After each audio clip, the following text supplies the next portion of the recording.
નમસ્કાર. આજના ITI e learning પ્રોગ્રામમાં આપ સૌનું હાર્દિક સ્વાગત છે.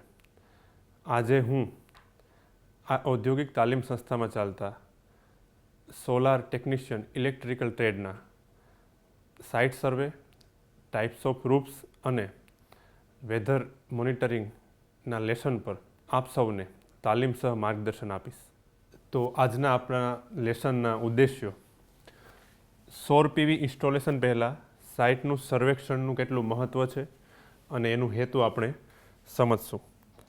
સૂર્યપ્રકાશની ઉપલબ્ધતા અને પર્યાવરણીય પરિસ્થિતિઓના આધારે યોગ્ય સ્થાનોને ઓળખીશું. તેમજ ક્ષેત્ર નિરીક્ષણ કરી અને સાઇટની શક્યતાનું મૂલ્યાંકન કરશું. સાઇટ સર્વેક્ષણનું જે મહત્ત્વ છે તે આપણે સમજવાનો પ્રયત્ન કરશું. પર્યાવરણીય પરિસ્થિતિઓ જે આપણને સૂર્યપ્રકાશના અંદર આપણને આઉટપુટમાં કેટલો તફાવત આપે છે તે આપણે જાણવાનો પ્રયત્ન કરશું.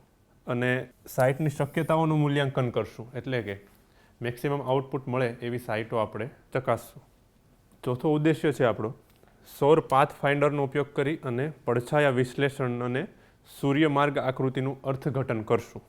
સૌર પાથ ફાઇન્ડરનો ઉપયોગ કરીને પડછાયા વિશ્લેષણ અને સૂર્યમાર્ગ આકૃતિનું અર્થઘટન કરવા માટે સક્ષમ બનશું. પડછાયા વિશ્લેષણ એટલે આપણને ખબર છે એમ શેડો એનાલિસિસ, જે બહુ મહત્ત્વપૂર્ણ ભૂમિકા ભજવે છે સોલારની અંદર, એના વિશે આપણે માહિતી મેળવશું. વિવિધ પ્રકારની છતનું વર્ગીકરણ અને સૌર સ્થાપન માટે તેમની યોગ્યતા નક્કી કરશું. દરેક પ્રકારની છત જે આપણે રૂફટોપ સોલાર લગાડીએ છીએ, તો વિવિધ પ્રકારની છતમાં મેક્સિમમ આઉટપુટ કઈ રીતે મળે તે માટે તેનું અલગ વર્ગીકરણ અને તેમની યોગ્યતા નક્કી કરશું. એટલે કે કઈ છત પર કયા પ્રકારનું સોલારનું ઇન્સ્ટોલેશન થઈ શકે તેના ઉપર આપણે થોડી માહિતી મેળવશું. અને સૌર કામગીરીને અસર કરતા હવામાન દેખરેખના મૂળભૂત પરિમાણોને સમજશું. એટલે કે સોલાર આઉટપુટ ઉપર જે હવામાનના પરિમાણો અસર કરે છે, ભેજ, હવા, તાપમાન, એના વિશે આપણે માહિતી મેળવશું.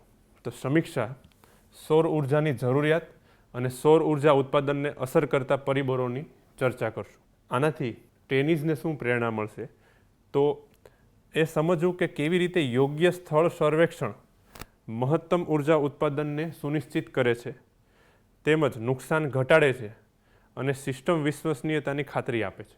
યોગ્ય સ્થળ સર્વેક્ષણ કરવાથી ઉર્જાનું ઉત્પાદન કઈ રીતના મહત્તમ થઈ શકે એ સુનિશ્ચિત થશે અને જે આપણી એનર્જીનો લોસ છે એ ઓછો થાય. એમાં સાઇટ ઇન્સ્પેક્શન, સ્થળ સર્વેક્ષણ કેટલું જરૂરિયાતમંદ છે તે આપણને ખબર પડશે.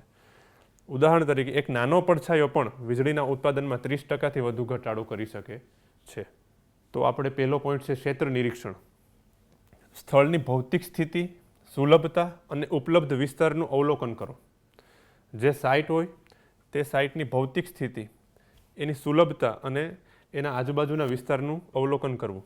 તેમાં આવતા અવરોધો, દિશા અને સપાટીઓના ઝુકાવ તપાસો. કયા કયા અવરોધો એ સાઇટ પર આવી શકે છે તેના ઝુકાવ આપણે તપાસવાના છે. કેની અંદર? ક્ષેત્ર નિરીક્ષણ એટલે કે સાઇટ સર્વેની અંદર. બીજું છે સ્થળની પસંદગી.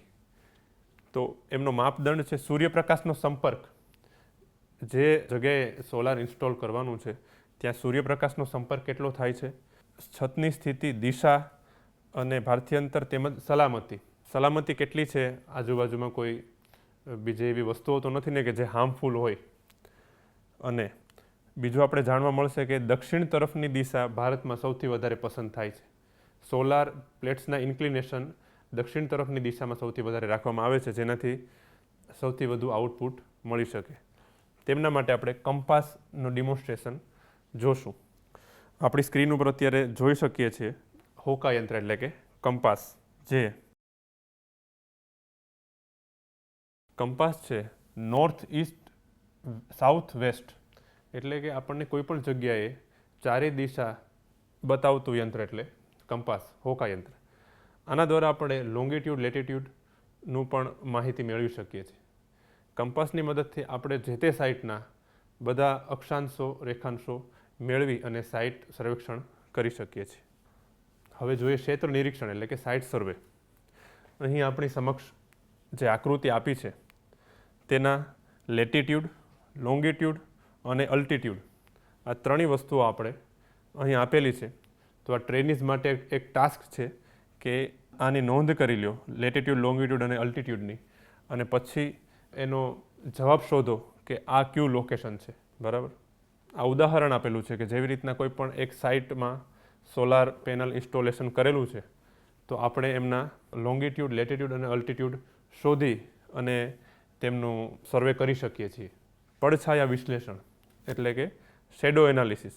મુખ્ય મુદ્દો છે શેડિંગનું કારણ બનતા અવરોધોને ઓળખો. કયા કારણથી શેડો આવે છે સાઇટ ઉપર તેને ઓળખવાના. શેડ ઇમ્પેક્ટ રેકોર્ડ કરવા માટે સોલાર પાથ ફાઇન્ડર અથવા તેના જેવા સમાન સાધનોનો ઉપયોગ કરો. તેમજ વર્ષના જુદા જુદા સમય માટે વિશ્લેષણ કરો. શેડ ઇમ્પેક્ટ રેકોર્ડ કરવા માટે સોલાર પાથ ફાઇન્ડરનો ઉપયોગ કરશું. સોલાર પાથ ફાઇન્ડર શું છે? જે સૂર્યની ગતિ બતાવે છે. સૂર્યની જે દિશામાં ગતિ થાય છે અને તેના દ્વારા સોલાર પેનલના અંદર કેટલું આઉટપુટ જનરેટ થાય છે એ આખો માહિતી સોલાર પાથ ફાઇન્ડર થ્રુ આપણને મળી શકે છે. વર્ષના જુદા જુદા સમય માટે આપણે શેડો એનાલિસિસ જોવાનું છે. એટલે કે શિયાળા, ઉનાળા, ચોમાસાની અંદર સૂર્યની ગતિ જે રીતે હોય છે અને એના લીધે શેડો કઈ રીતનો પડે છે અને આપણું આઉટપુટ કઈ રીતે આવે છે તે આપણે આમના દ્વારા સમજણ મળશે. આપણે આના યુટ્યુબ ઉપર જઈ અને સોલાર પાથ ફાઇન્ડરનો વિડીયો પણ આપણે ચેક કરી શકો છો, જેનાથી તમને આના વિશે બેઝિક માહિતી મળી જશે. આ એક દ્રષ્ટાંત માટે આપણે ઇમેજ મૂકેલું છે શેડો એનાલિસિસનું અર્થઘટન કરવા માટે, કે આપણે કઈ રીતે સોલાર પ્લેટનું ઇન્ક્લિનેશન કઈ રીતે કરી શકીએ કે મેક્સિમમ આઉટપુટ મળે અને શેડો જે પાછળ રહી શકે, અને સોલાર પ્લેટ છે એ સૂર્યાભિમુખ રહે. તો તેના ઉપર આખું આપણે એક ઇમેજથી આપણે દ્રષ્ટાંત આપેલું છે. તમે જોઈ શકો છો કે મેક્સિમમ એરિયા છે એના ઉપર સૂર્યપ્રકાશ પડી રહ્યો છે, જેનાથી આઉટપુટ પણ મેક્સિમમ મળશે. હવે આપણે જોઈએ ટાઈપ્સ ઓફ રૂફ્સ, જે આપણા સબ્જેક્ટનો હિસ્સો છે. છતના પ્રકારો: સપાટ છત, આરસીસીની છત, ધાતુની સીટ છત, ટાઇલ્ડ છત, ઢાળવાળી છત. અલગ અલગ પ્રકારની આપણે રૂફ્સ હોય છે, જે આપણે જેમ કે આમાં ઉદાહરણથી એક જોઈ શકીએ છીએ. કોઈ વેસ્ટર્ન હોમ છે ત્યાંનું ઇમેજ આપેલું છે. તો એક ઓલરેડી એક પ્રકારે ઇન્ક્લાઇન્ડ છત છે, તો એના ઉપર આપણે કઈ રીતે સોલાર પેનલ મૂકી અને મેક્સિમમ સોલાર આઉટપુટ મળે, એના જે આપણું એ ટોપિક છે એના આધારે આપણે માહિતી મળી શકશે. છતના પ્રકાર અનુસાર માઉન્ટિંગ સ્ટ્રક્ચર અલગ અલગ હોય છે.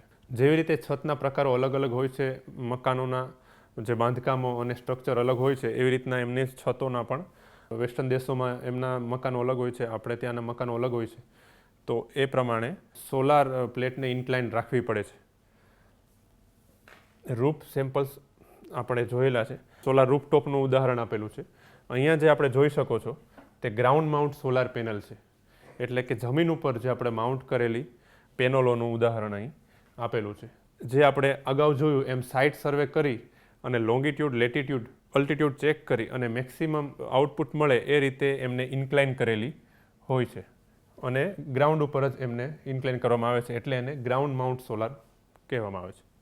હવામાનની દેખરેખ: આપણે જાણીએ છીએ કે હવામાન ચેન્જ થશે એ પ્રમાણે આપણા આઉટપુટમાં પણ ચેન્જીસ આવશે.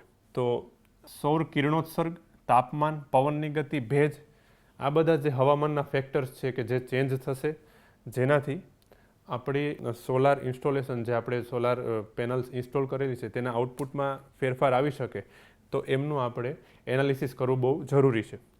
એ કઈ રીતના થશે એનાલિસિસ, કઈ રીતના આપણે જાણ થશે? તો એમના સાધનો છે પાયરાનોમીટર, થર્મોમીટર કે પછી એનિમોમીટર. અહીંયા પાયરાનોમીટરનું આકૃતિ ઉદાહરણ માટે આપેલી છે. પાયરેનોમીટર શું છે?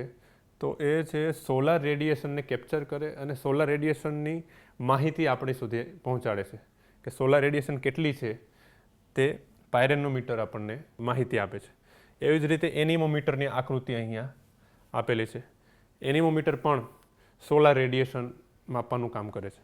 સૌર પાથ ફાઇન્ડર અને સૂર્ય માર્ગની આકૃતિ. હવે જેવી રીતના વાતાવરણ અને ઋતુઓમાં ફેરફાર થાય છે, તેવી જ રીતે સૂર્યની ગતિ, સૂર્યના જે પાથમાં પણ ફેરફાર થાય છે, અને સૂર્યના પાથમાં થતા ફેરફારને લીધે આપણા આઉટપુટ ઉપર કેટલો ફેરફાર થઈ શકે તેની માહિતી સૌર પાથ ફાઇન્ડરને આધારે આપણે મળે છે.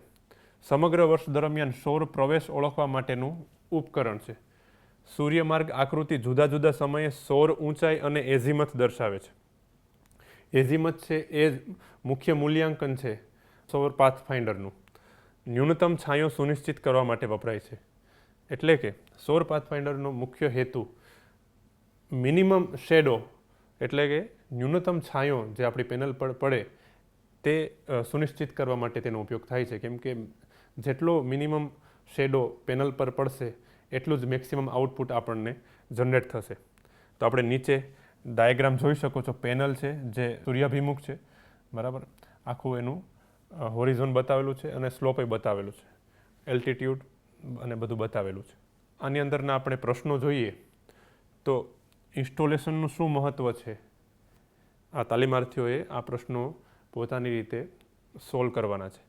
ઇન્સ્ટોલેશનનું શું મહત્ત્વ છે, તમે શેડો વિશ્લેષણ કેવી રીતે કરી શકો છો, સોલાર પીવી સિસ્ટમ માટે કયા પ્રકારની છત યોગ્ય છે અને સન પાથ ડાયાગ્રામમાંથી કઈ માહિતી મેળવી શકાય છે. હમણાં આપણે જોયો સન પાથ ડાયાગ્રામ, એનાથી કઈ માહિતી મેળવી શકાય તે પણ આપણે પ્રશ્ન છે આમાં. પ્રવૃત્તિ અને સારાંશમાં છે. પ્રવૃત્તિ આપણે શું કરવાની છે, તાલીમાર્થી હોકાયંત્ર, ઇન્ક્લિનોમીટર અને સોલાર પાથ ચાર્ટનો ઉપયોગ કરીને કેમ્પસ વિસ્તારમાં એક મિની સાઇટ સર્વે કરશે. આ તાલીમાર્થીઓ માટે એક પ્રવૃત્તિ આપવામાં આવેલી છે કે હોકાયંત્ર, ઇન્ક્લિનોમીટર અને સોલાર પાથ ચાર્ટનો ઉપયોગ કરીને આપણા જ કેમ્પસના મેદાનમાં એક મિની સાઇટનો આપણે સર્વે કરવાનો છે. સારાંશમાં શું સમજાવવાનું છે, સૌર સ્થાપનોની કાર્યક્ષમતા એટલે કે સોલાર ઇન્સ્ટોલેશનની એફિશિયન્સી અને વિશ્વસનીયતા માટે, રિલાયબિલિટી માટે સચોટ સ્થળ મૂલ્યાંકનના મહત્ત્વ પર ભાર મૂકવાનો છે. સચોટ સ્થળ મૂલ્યાંકન એટલે કે પરફેક્ટ સાઇટ સર્વે જે છે, આખા આપણા લેક્ચરનો સારાંશ એ જ છે. તો એ જ આપણો સારાંશ છે. તાલીમાર્થીઓ માટે એસાઇનમેન્ટ, તો પસંદ કરેલા વિસ્તારના સાઇટ સર્વેક્ષણ પર એક ટૂંકો અહેવાલ તૈયાર કરો. જે આપણે પ્રવૃત્તિ આપી છે વિદ્યાર્થીઓને, એ સાઇટ સર્વેક્ષણના ઉપર એક ટૂંકો અહેવાલ તૈયાર કરવાનો છે, જે આમાં સામેલ છે. સાઇટ સ્કેચ અને ઓરિયન્ટેશન, પડછાયા વિશ્લેષણના પરિણામો, છતનો પ્રકાર અને બંધારણની સ્થિતિ તેમજ મૂળભૂત હવામાનનો ડેટા, એટલી વસ્તુઓ આપણું એસાઇનમેન્ટમાં આપણે કરવાની છે. તાલીમાર્થીઓ માટે MCQ છે. ચિત્રમાં દર્શાવેલ યંત્રને ઓળખો. અહીં ચિત્રમાં જે આપણે યંત્ર બતાવેલું છે એ કયું યંત્ર છે, એનિમોમીટર, કંપાસ, હોકાયંત્ર, થર્મોમીટર કે દર્શાવેલ પૈકી એક પણ નથી. આનો જવાબ છે એનિમોમીટર.